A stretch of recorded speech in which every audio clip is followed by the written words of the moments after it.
I know Hialeah has a lot of like negative, funny connotations of like, oh, Hialeah esto, Hialeah lo otro. But it's like, what they don't get is like, yo, Hialeah is full of hustlers, man. Hialeah is full of people that all they want to do is provide for their family, like no matter which way.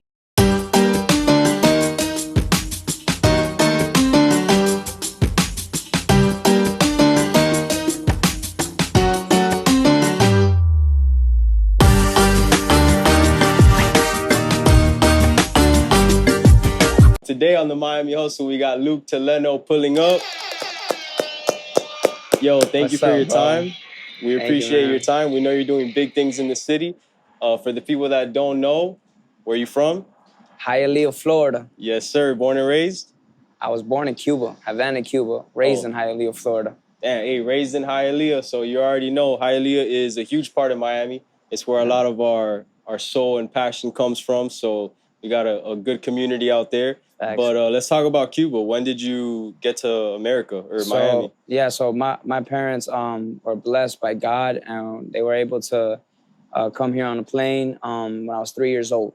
So when I was 3 years old, my parents were divorced, and they got to adapt to the city. Thank God, like got to leave that misery they deal with over there in Cuba and got to the land of freedom. Yes, sir. Blessings, USA. You already know. Shout out to America. And shout out to Cuba, too. Shout out to all the Cubans that, you know, had to go through the same thing. And now we're here. Super blessed to be here. Thanks. So how has it been growing up in Hialeah? Good, bro. I remember when I first moved into Hialeah, I was such a little kid. I was like, because at first we started in like por Flagler. Empezamos por Flagler. And then when I was like 6, then we got to Hialeah, porque mi mamá se enfermó de cáncer de seno. Y we had to move into my aunt's apartment. And it was in Hialeah. And I remember telling my mom, like, yo, Hialeah is, mami, Hialeah es la ciudad el pueblo de los viejos. I called it like the town of old people, because that's what I felt like when I was a kid, you know?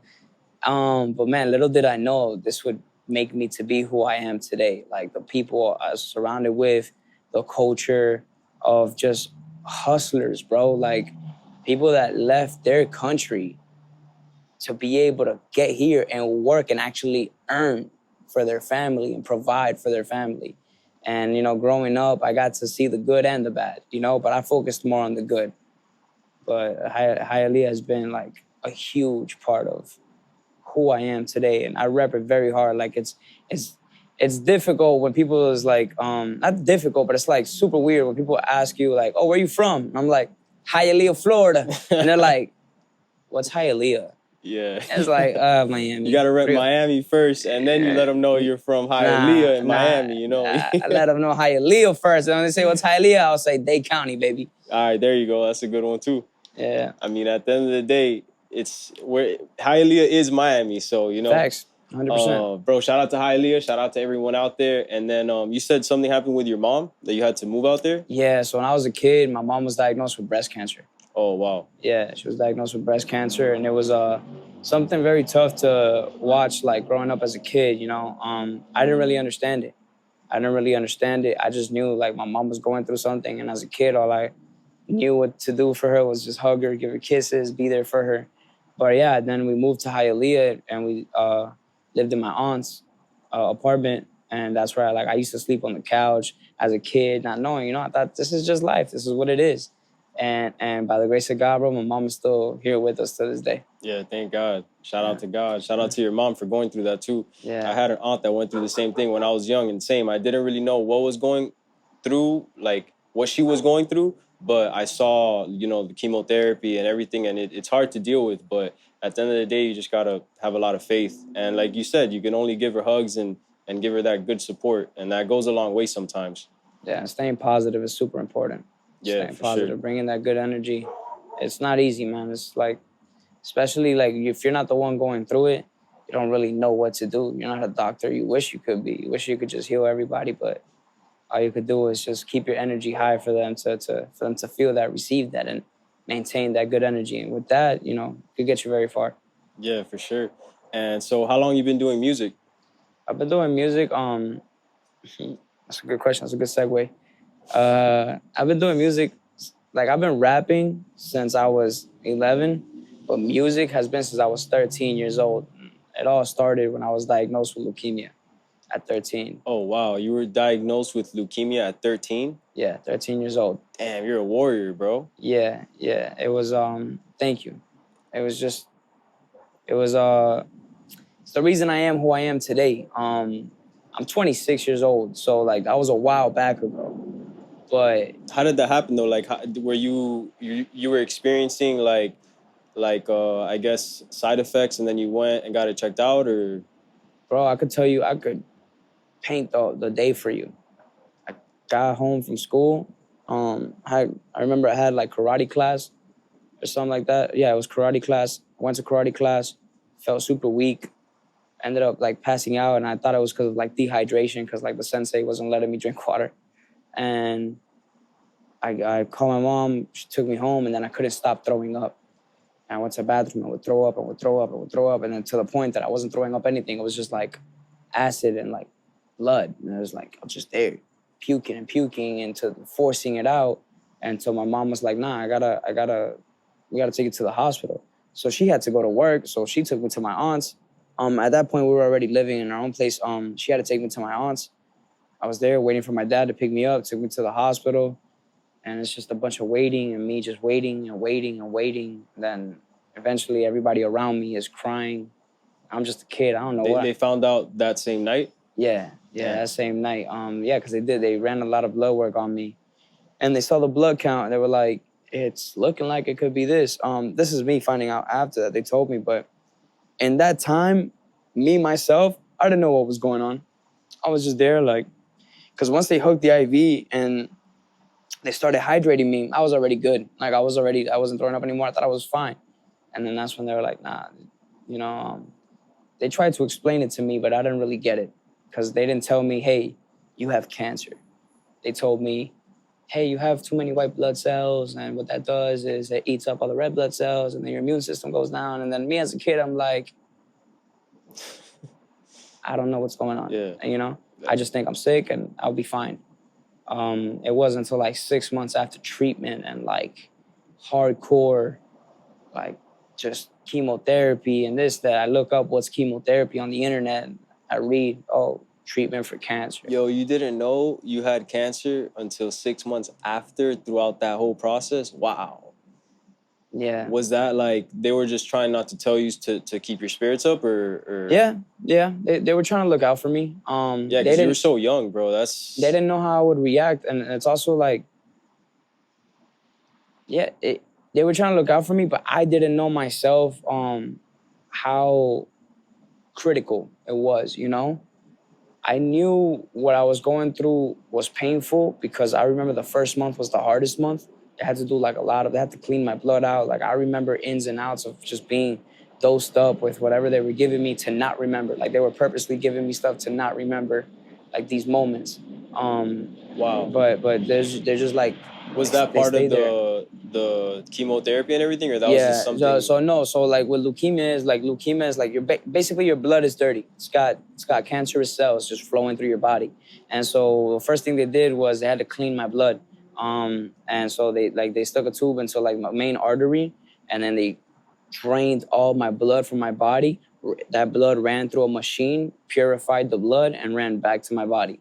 Wow. And that was like the most painful part ever. Like out of the 3 years of treatment, that was like I still have it to this day. They didn't give me enough drugs to forget that. Damn. Yeah, man, but dude, I went through all that, and you know, the hardest part wasn't the treatment, it wasn't the chemo, it wasn't, you know, anything that they gave me. The hardest part was missing out on my childhood. Like that's what affected me. A lot of people got it twisted and think like, oh, like, thank God you're not going through that. It's like, yeah, for sure. Like, great job, I'm still here. But it's like, what people don't understand about a kid going through cancer, the difference between a kid and an adult, it's hard either way. It's hard either way. Everything has its own challenge. But from my perspective, the difference between, you know, being a kid going through and being an adult, it's like when you're a kid, you haven't experienced life yet. And this is your introduction to life. So immediately, no friends, no school, no park, no movies, no games, like no like activity.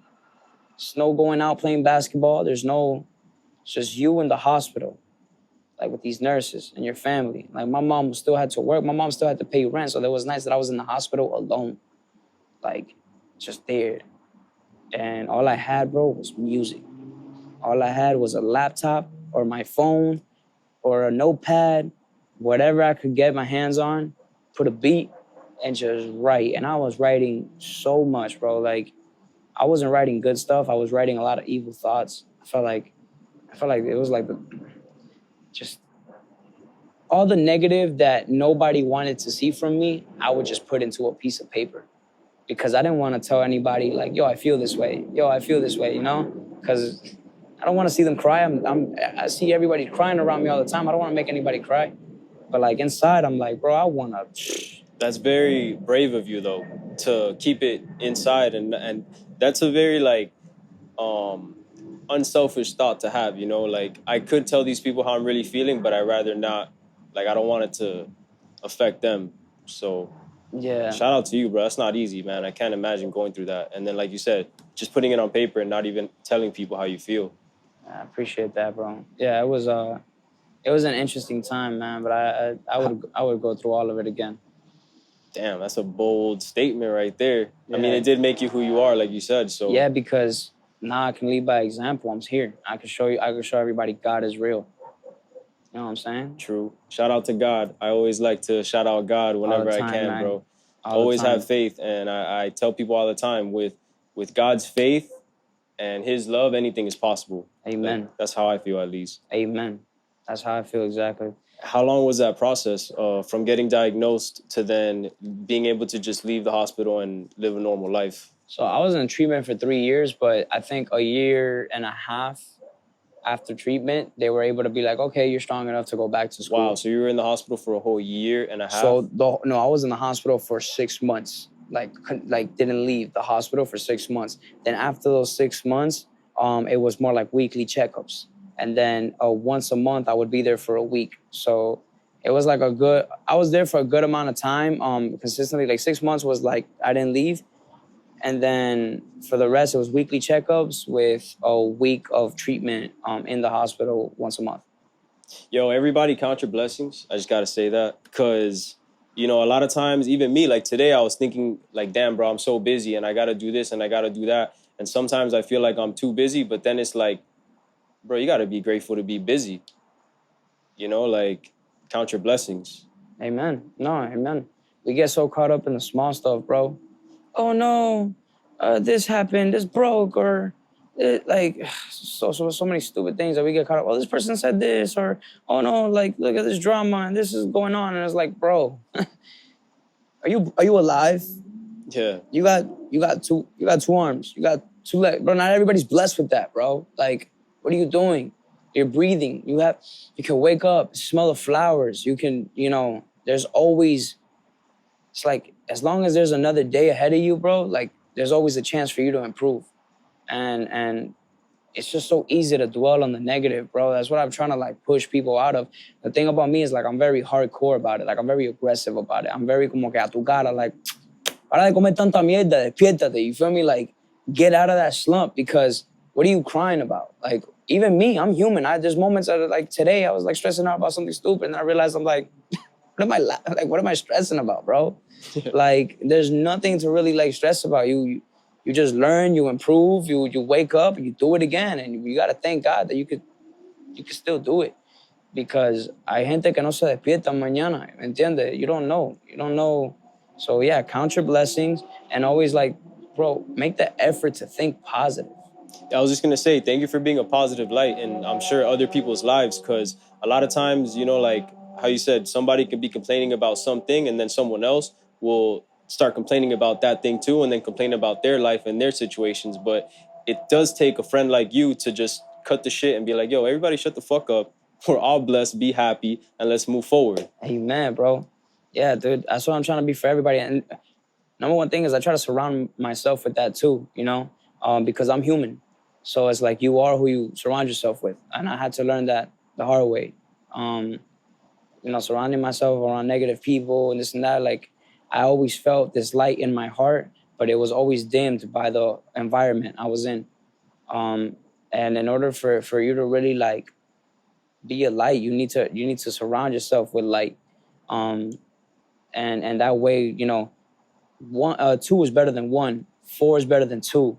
So like if I'm lighting up a room, but then you're also a light, we're a even brighter light for everybody else that needs it. But I had to learn that you got to surround yourself with it, and you got to put in work to do that.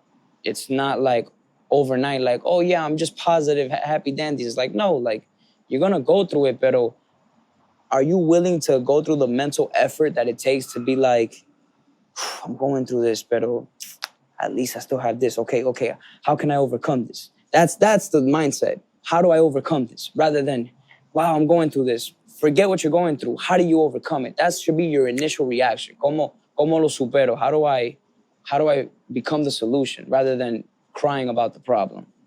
That's huge on me, bro. That's really big. Yeah, no, 100%. So tell me about how you mentioned like it's tough going through that as a kid because you're in there for so long and you're isolated.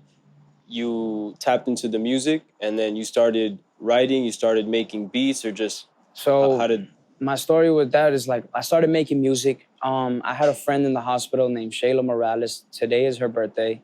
today? Yeah, she passed away. Shout out, damn, sorry to hear that, but shout out to Shayla Shayla, Morales. happy birthday, Shayla. Happy birthday, yeah. She's up there looking at us right now, man. Yeah, 100%. Yeah, man, Shayla. So Shayla was my only friend in that hospital. Really like supported me. I would show her my raps, and she was like, you have to put this out there. Let me try to help you." So she had her sister. Her sister had a boyfriend named Young Wild Panda, and she tells him about it, and he calls me and says, "Yo, dude, I want to make your music videos." I was like, kid, like going through this stuff. I'm like, what? Like music videos? What? Let's go. Yeah. And they're still out to this day. You look up Luke Taleno on YouTube, you'll see those videos, man. 14 years old, just rapping about the journey that I was going through. It wasn't the nicest lyrics, but it wasn't the nicest time in my life either. So Yeah. it correlates, but so I Shit, started. rap doesn't have the nicest lyrics in general sometimes, so it Yeah, is that's what facts, it is. man. That's At facts. least you were really going through that though. That's facts. That matters. That weighs a lot. Yeah, man. And so I started with Panda, and we started making music videos, and this was all like while I was still being homeschooled, and I was recording. He would take me to studios. He would pay for my studio time. I was learning. I was still like such a kid, right? So part of me was still I just want to be a kid. I just want to play. I just want to go hang out with friends. I just want to show my friends like I'm here. And then once the doctors told me you could go back to school, I stopped. I just stopped, bro. I never stopped rapping, but I stopped chasing the dream because for me, the actual dream in the moment was being a kid. So I felt like for any believer or whatever, I just felt like the enemy, bro, really got to me like there in that moment. Because I was so focused on wanting to be a kid that when they said you could go back to school, bro, I did everything. Like I didn't care about school. I didn't care about like, wanting to make music or be a rapper. I was like, where's the party at? Where's this at? Oh, you're burning? Yeah. Oh, I smoke this. Oh, you're popping this? Let me pop that too. We're gonna go get drunk, bro. Look, kid, bro, I'm a kid. Oh, you wanna do this? You wanna do that? Yeah. And then I just got so lost in that, Just bro. following the crowd at that point. Following the crowd. I mean, imagine depriving somebody from something for so long, and then you're like, here, have it all. Yeah. It's like, oh. and this was like high school years, right? Yeah, no, I went back to school freshman year. Okay. Think about that. Yeah. Think about what high school is and like where you're at as a kid. In Miami too. It's not Desarrollando, you're developing, you know what I'm Yeah. saying? Like I was one horny, eager, anxious little kid, Yo, bro. in high school in Miami, there's house parties every weekend. Bro, I'm talking about Bangers too, like yes, Project bro. X type. And it didn't even matter like what age, bro. It was kids like doing these parties, bro. Like it was crazy. And I was just chasing that, bro. At the time I had a very sweet like girlfriend. that she was like trying to like pave me, uh, uh, make me go the right path. I just didn't see it though. I treated her like crap. Didn't She was there throughout the whole treatment. Like she was like throughout my whole cancer journey. She was like, you know, such a sweet girl, bro, just trying to help me, boom, be there for me. But I would just push because I was like, I just want to be a kid. I just want to. You were like a dog off the leash. I was a dog off the leash, bro, and I lost, bro. I didn't know, bro. I didn't know. No sabía nada. Like you gotta live and learn. That's the only way. Yeah, man. As long as you can look back at it and learn, you know, Yeah. not do the same shit over and over again. Right, but then, growing up, I still kept rapping. I was in the lunchtime rapping. I was in the wall, rap battling people. Bro, I didn't stop rapping. I never stopped. And then eventually, like, you know, you just go through high school, forget about music, got girlfriends, this, that, and the third. And then before you know it, I got distracted. It wasn't until after I was already like almost getting to senior year that I was about to graduate that I started like really kind of like maturing. I was like, oh, I can still rap. Like I should start making music, you know? But for me, I was very like, I had a standard. I didn't want to make trash music. I saw a lot of that around me. A lot of it. It's always good to have high standards. Yeah, so I didn't want to like make a home studio and sound like make my mix sound trash. I didn't want to go through that process, so I wanted to skip steps. So I knew like, oh, I gotta go to the studio. What you gotta do for the studio? You gotta make money. Of course. You gotta pay for the studio time. But that led me to just learning, making connections. I got to meet Dash's Clay as a kid. Damn. And now to this day, that's my engineer. That's my producer. Oh, like shit. that's my, I call him like he's my brother. Like, well, that is my brother. You know, I call him like, what up, Dash? How you doing? Boom, we got a studio. Like, it's just crazy how life has just gone full circle, bro. But it's just a matter of like growing up and God taking his time with you to customize you the way you're meant to be. Yeah, facts. And were you a strong believer like throughout that process? I lost it, bro. I lost it. I was always a believer, but I was very lost into like what it was. So I remember I had a group of older ladies, like my mom's friends, surround me in a circle and like make me accept Jesus Christ as like my Lord and Savior. And that was like a moment I'll never forget. But I was a kid and I had it. I felt it. I've always felt protected. I don't know why. I don't know how. I've always felt like, we got you. Like, why am I still here? You know, I always felt like there's something around me. I like to think that, shout out to, you know, your family, because I feel like maybe a lot of people have preyed on you. And that's maybe 100%. Why you feel like that. 100%. That's why I shout out to the grandmas, moms, aunties, all that. Like, you know, if you got a strong support system and they're preying on you, then God is going to protect you, you know? Like, yeah, definitely. Like he'll do with anyone, but. That definitely has a lot to do with it. My dad, too. My dad's a believer. He prayed on everybody, bro. And I never, like, I always believed, but I've been lost as well. Like, I've been very lost, like, not knowing, like, what's God? Like, what's this? What's that? And why did I go through the things I went through? Why did Shayla pass away? Why? You know, the big old why. Yeah. And, bro, it takes a lot of zooming out and time to realize those whys. Like right now, you're not gonna get it. You're not gonna get the why right now. But believe it, it's coming. Like you're gonna understand. Just give it time. Have faith. That's where the faith comes in. Yeah. That's where the faith comes in, not knowing the why. True. You don't know why. Yeah, I never thought about it that way, but yeah. Yeah, exactly, like you don't know why. Have faith. It's coming. You know? So like, yeah, I've always been a believer, but I've also been a lost boy. I've always been lost. And it wasn't until like, bro, I'm still going through it. I'm still under construction. I'm a believer, but I still work on it every day. Like there's a lot of things that I still question. So it takes faith to like, okay, con tiempo, Dios, con tiempo. But definitely like it's always been there. God's always been here. That's what's up. Yeah, I mean, at least as long as you can try to get better, a little bit better every day, you know, it kind of keeps you on the right path. Yeah, that's what I tell myself. Nobody's perfect, bro. I'm not perfect. Like there's a lot of people out here that are probably feeling lost, probably don't have as much faith, like a lot of whys, like why this, why that. But the only thing you can do is just keep moving forward and try to be a little bit better every day and work on yourself, bro. I feel like, speaking of that, you mentioned that you're a bright light, but some people around you, it was like they were dimming it. So at what point did you realize you got to surround yourself around like more like-minded people, getting out of all Um, those distractions and trying to do music? Honestly speaking, um, it's almost like I didn't realize it until it already happens. It's almost like God did it, and then I was like, oh, wait a second, look how much better this is. I feel that, yeah. You know, I didn't, because my thing is like, yo tengo un corazón de melón, bro. I mean, I'm very gullible.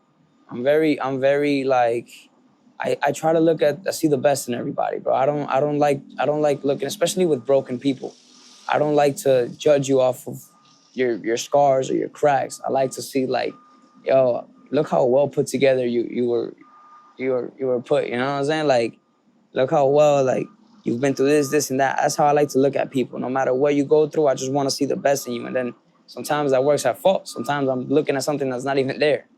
Um, and it's because not even that it's not even there. Sometimes I'm looking at something that they don't even see for themselves. Yeah. And True. so what that happens is like it creates this like weird not animosity, but this weird like tension of like me not understanding why you are the way you are when I know you could be so much better.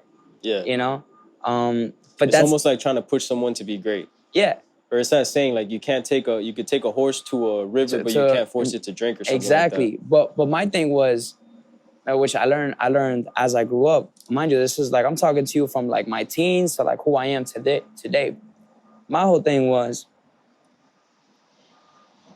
I had to grow up to realize you have to do it for yourself and lead by example rather than tell somebody.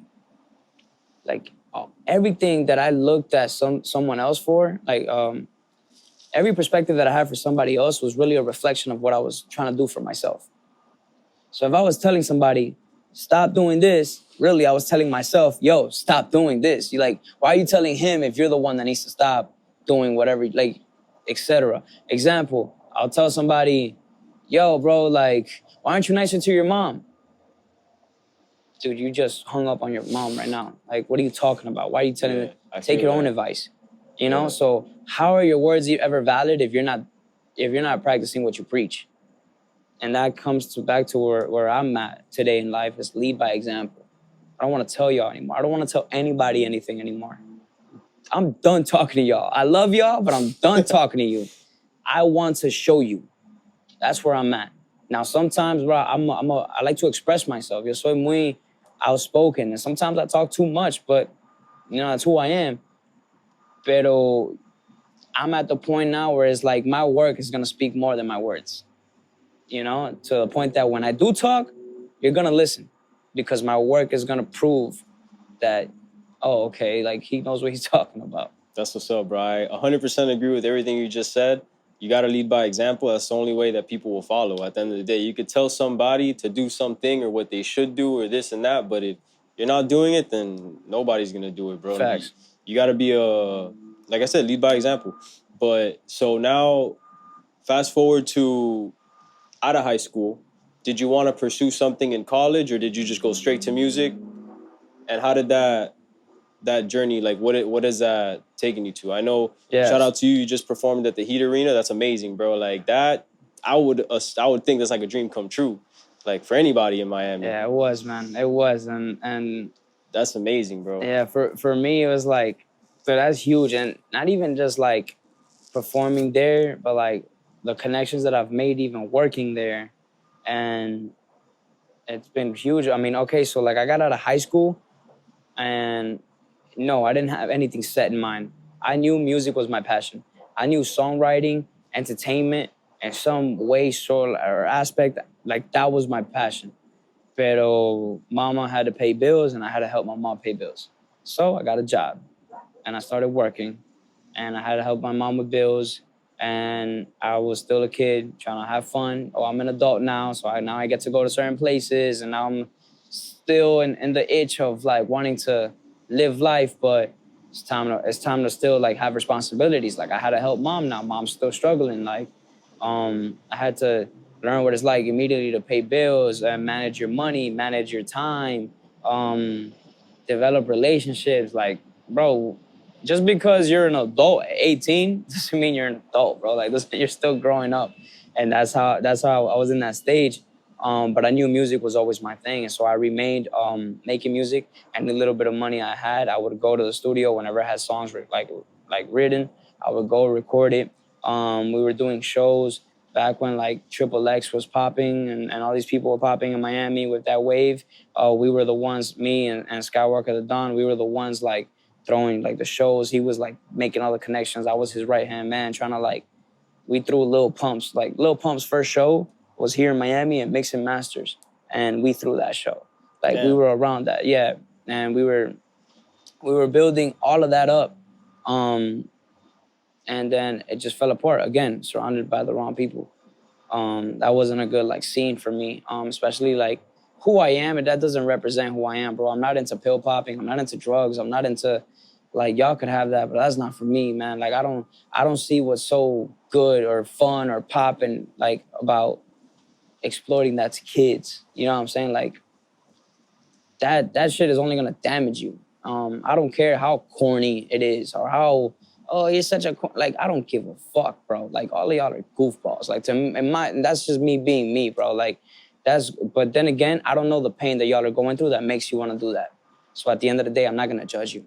I'm going to lead with love, you know? But I don't agree with that. I think there's a better message to put out there, especially today with all social media and everything we're trying to put out. Like, we were just talking about this, bro. Like, y'all ain't going to click on this unless I do something crazy. Like, fuck that. Yeah. You know? Like, y'all gonna listen to me one way or another. I'll find a way. We'll find a way, pero.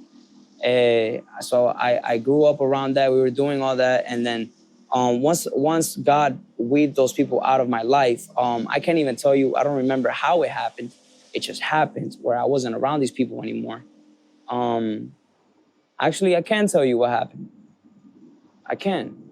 I became a dad. Damn, shout out to you. Yo, Yeah. That's huge. Yeah, bro. I became a dad, man. That's amazing. That's a blessing. Yeah. You know what? You want to know why for me it's like such an even crazier blessing? Because I was told I couldn't have a kid. Like, why is that? Because leukemia, the treatment, it can lower the odds of you have your reproductive system. And so like I've always wanted to be a dad. Always wanted to do that. And wow. At some point I thought I just couldn't.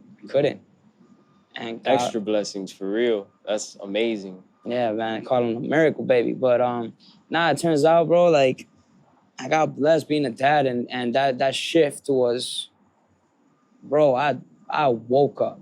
How old were you when you had a kid? Well, I was like 2 years ago, bro. Like, so I'm telling you, like I'm 26. My son's 2, about to turn 3 next year in a couple months. So you were 24. Yeah, you hit the switch. I hit the switch, bro. Switch. Yeah. 24, but a switch that it was, because all of this, I'm giving you all this in a span of years, right? Like this is just, it's a lot of things that happen in between, but it was almost like every 2 years was like a different chapter.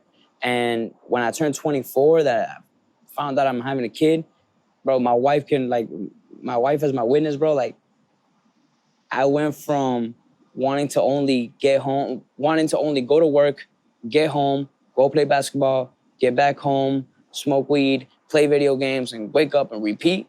I went from, I need 2-3 more jobs.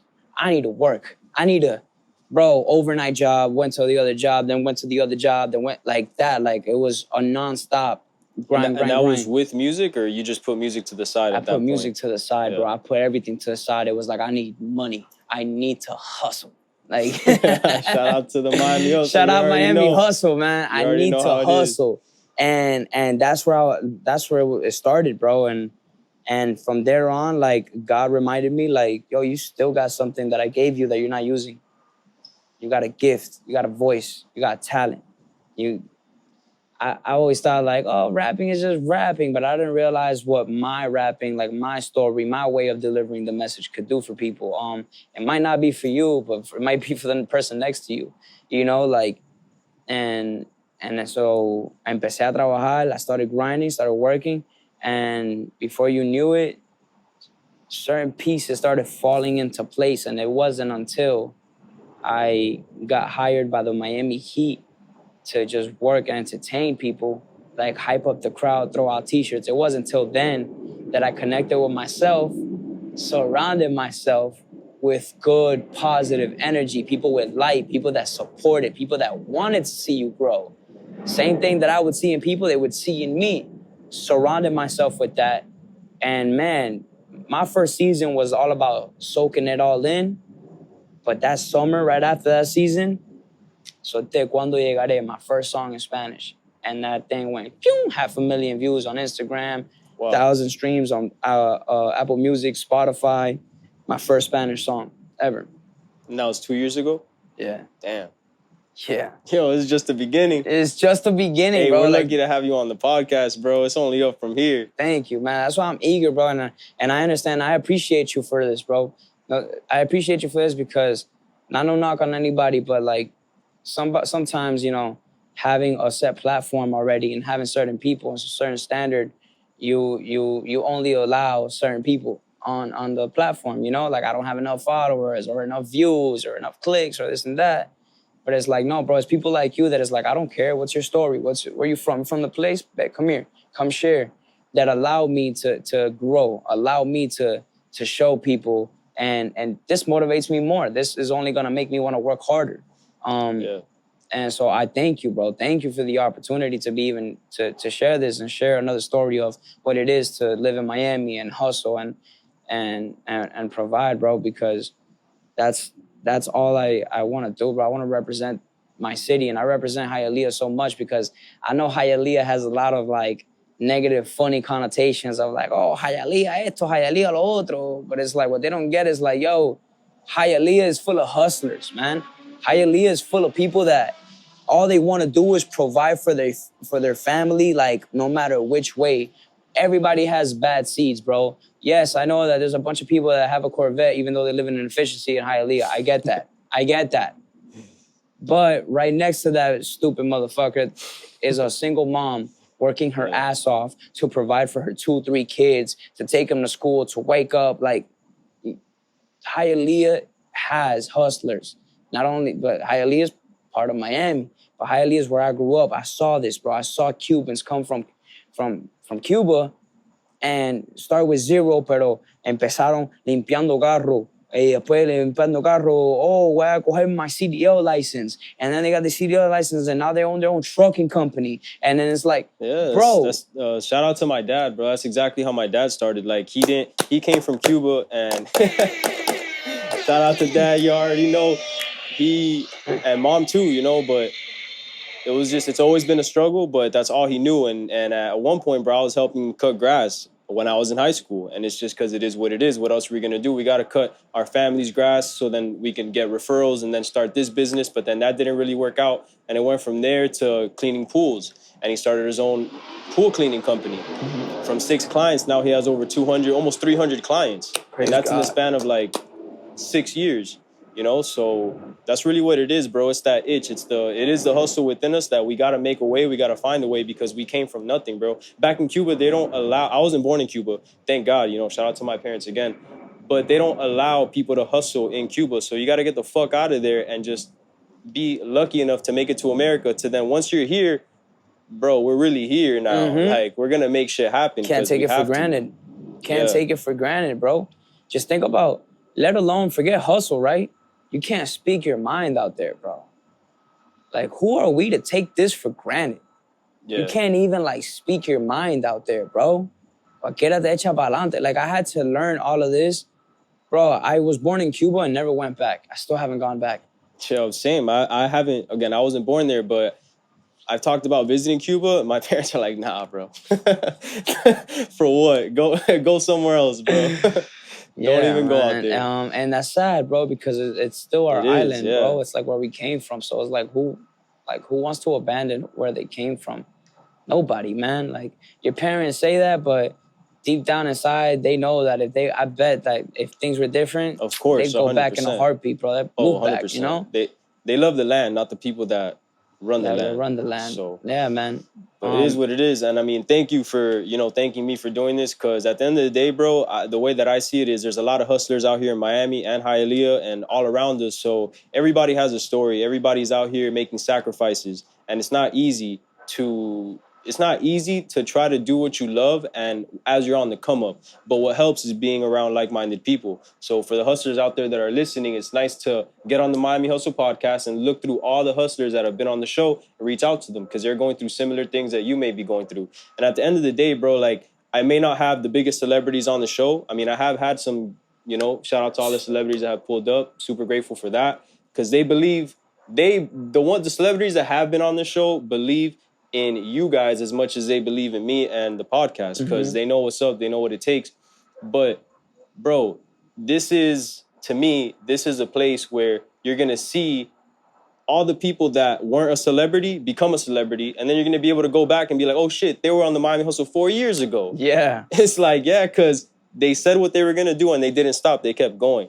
That's really all it takes, bro. I'm not here looking for celebrities. I'm here looking for people that are following their passion. That's what the Miami Hustle is. Because if you continue, and I'm going to push you to keep doing your thing and, vice versa, we're going to support each other. If we continue to do this and stay on that same mindset, then our light could be brighter and we can take that shit to the top. And when I'm at the top or you're at the top, we can look down and be like, yo, look, now I know this guy. Let me connect you with him. Let me connect you with that. Boom, boom. And now provide, we run the city, bro, and we get the city up. Yeah. Because that's really... And overall, which is like what God brought us here to do, which is crazy because I literally just like church that this past weekend is just all coming together. We're gonna be able to serve. You know what I'm saying? Like we're gonna be right now. We're going through the process. We have to enjoy the process to get to where we want to get to, so we can serve the people that are in our seats right now. You know what I'm saying? Like that's the whole point. Because if we just want to take, like. What's the point of that? You know what I'm saying? Like you gotta take to give. Yeah, 100%. So for sure. So that's huge, bro. That's a huge part of why I want to do what I want to do. And speaking of like hustle, I just want to like touch on this real quick, bro. It's like right now where I sit at today, 11K followers on Instagram, 14 on TikTok, 14K on TikTok. Todo esto. I still look at myself like, bro, I ain't shit yet. Like, esto no es nada. Estos números no es nada todavía. But I know where I'm capable of getting to. I know where I see myself, how I see myself.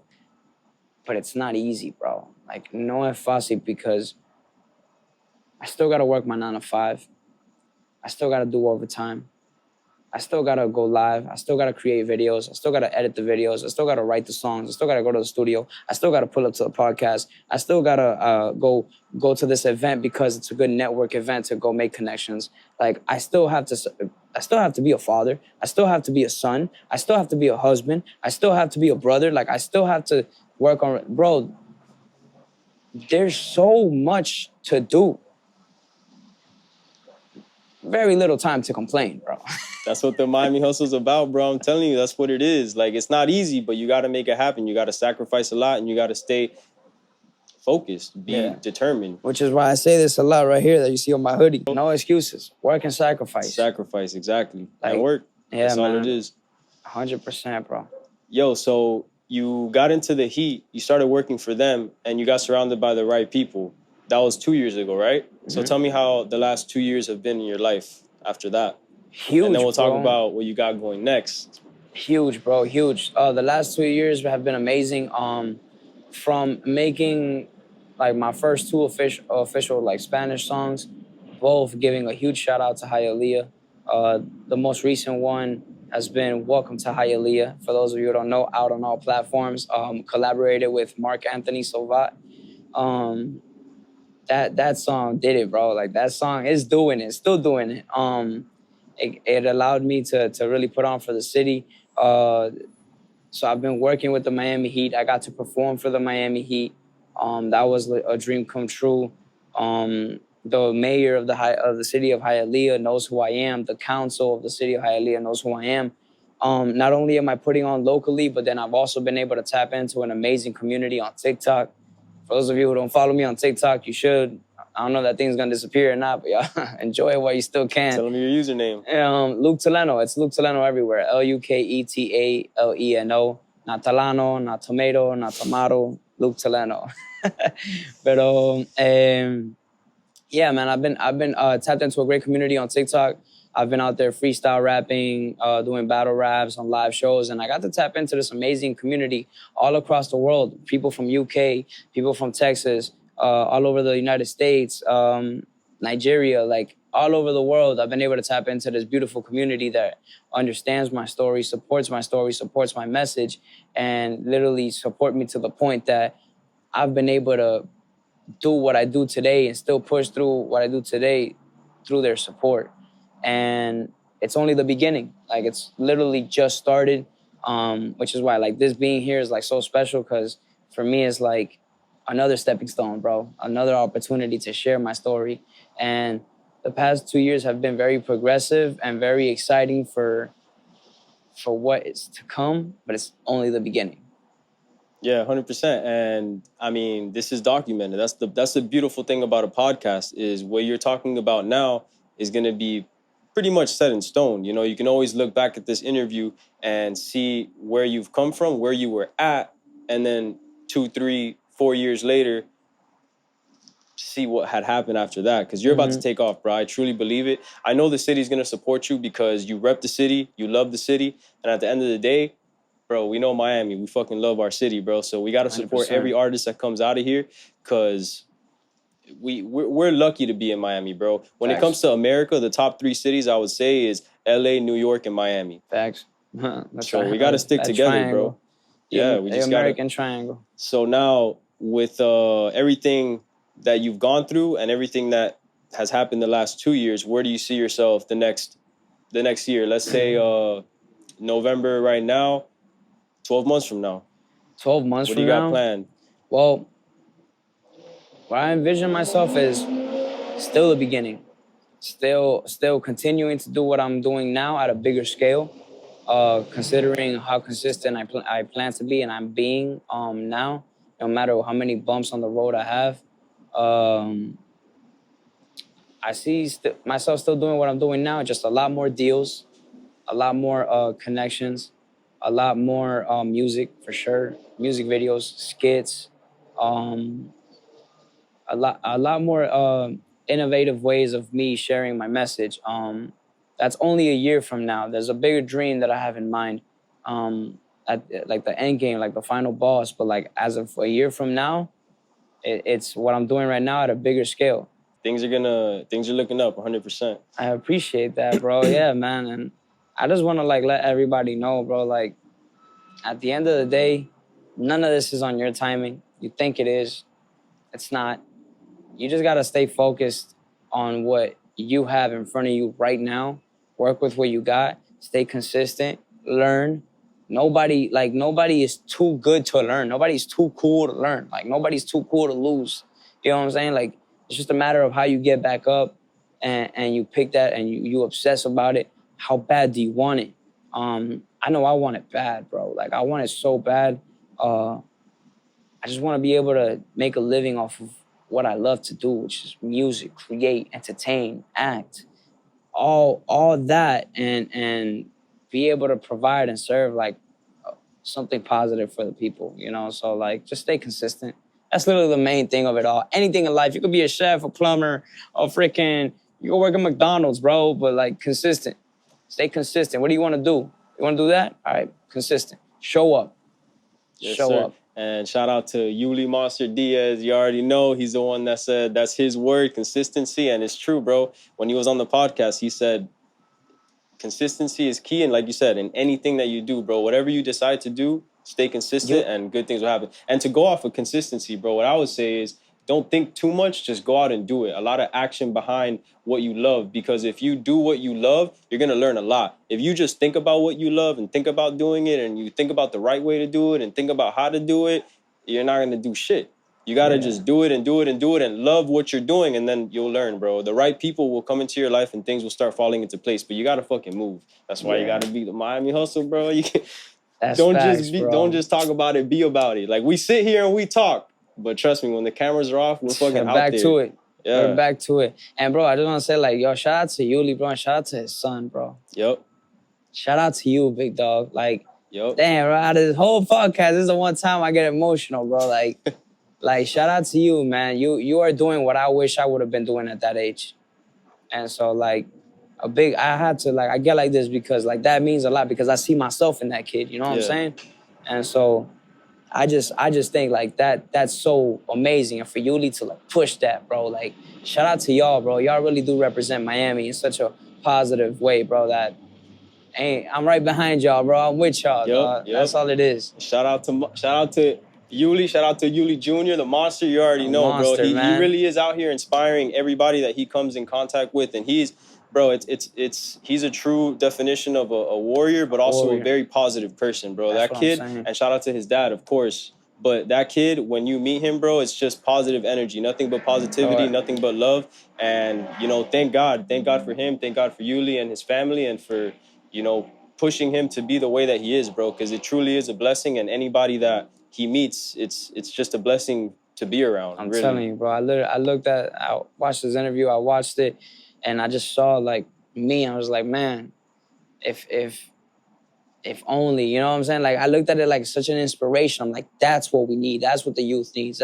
That's a representation that's needed. And so shout out to y'all, bro. Yes, sir. Hey, so thank you again for your time, bro. This is only the beginning. I'm looking forward to continuing to work with you, connecting, and just, bro, seeing how we can help each other out, because I truly believe in you. Bro, I just learned about your story. So I truly believed in you. That's why you're on the podcast, you know. But now with your story and all your passion behind it, bro, like, if you need anything, I'm here, bro. Like, that's love, bro. And likewise, man, vice versa. I see what you're doing, and continue to put on for the people. Continue to help, bro, and I can't thank you enough for this opportunity, and that's from the heart, bro. I really mean that. Anytime, bro. It's only the beginning. You already know. Yes, sir. Follow the boy. We're here. Hey, and no pressure, but if you want to kick a freestyle, you know, we're here. The mics are on, the cameras are on. What's up? Hey, look, when it comes to rapping, I ain't wanting to tussle, but I had to go and represent for the Miami hustle. I'm talking about no hay excusa, trabajo y sacrificio. Desde abajo hasta... ¿Qué es esto? Es 10 pisos, 12 pisos. Se quedan lisos. Pero esto es al millón.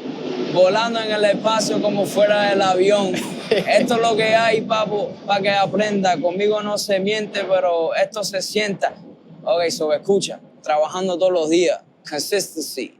Straight out of Hialeah. I hope y'all enjoyed. You know what it is. Luke Taleno with the homie Chris. Miami Hustle. Let's go.